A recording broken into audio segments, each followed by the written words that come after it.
23 years old. I have completed my graduation from Kolkata University. I belong to Sanatana Dharma.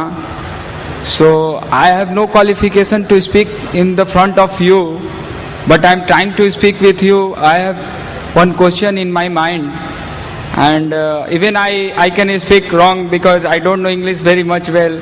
So please forgive me. No problem. My question in Sanatana Dharma is also written that woman should be protected in a child time by his parents and a young time by his husband, and after the mother, his elder son will protect two women. In Sanatana Dharma says there is no love in this world, his lust is there in this world. So love and lust is two different things, and it cannot be go in a same one platform.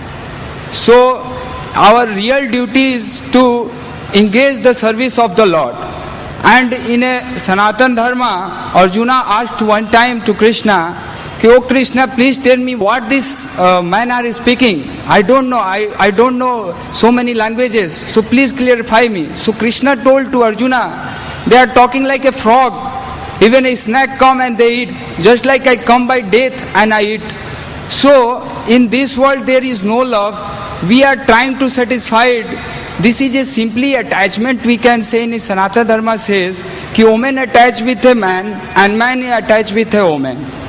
So this Sanatana Dharma, because in Bhagavad Gita 5200 years ago came, and 2800 years ago in the Bible came, and 1400 years ago your Quran came.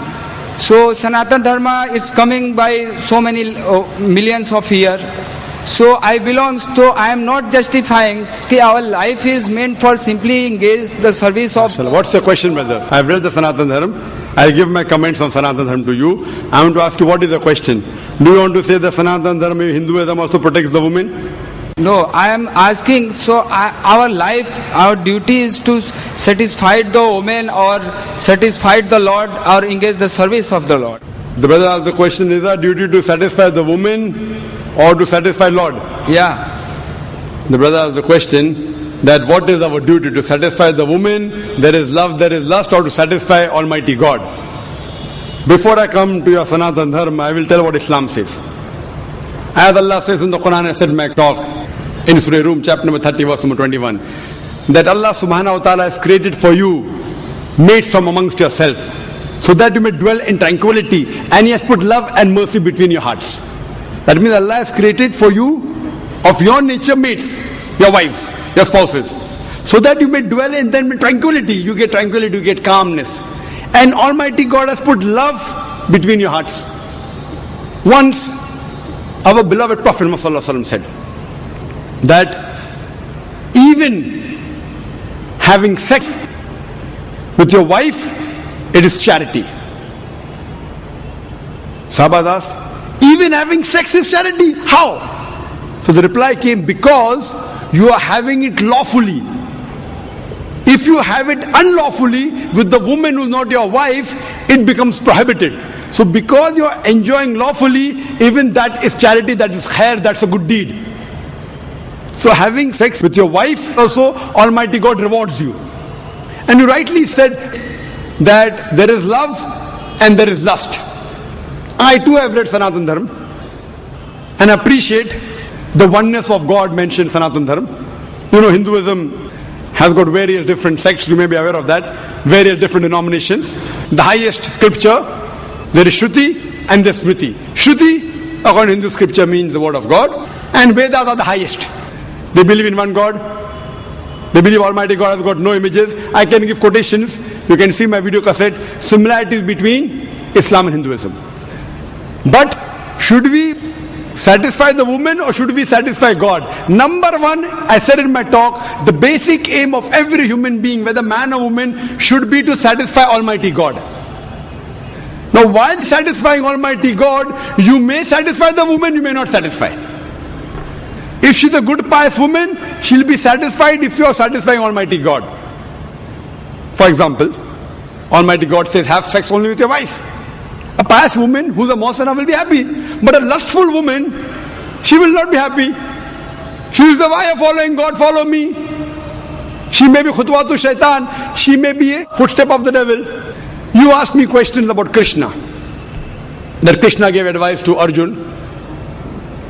Since you mentioned Krishna, he's supposed to be a role model for the Hindus. And we read in Mahabharata. You know, I've given the talk on similarities, but because you asked this question, what we read in Mahabharata, that when Krishna, when he goes on the bank of the river,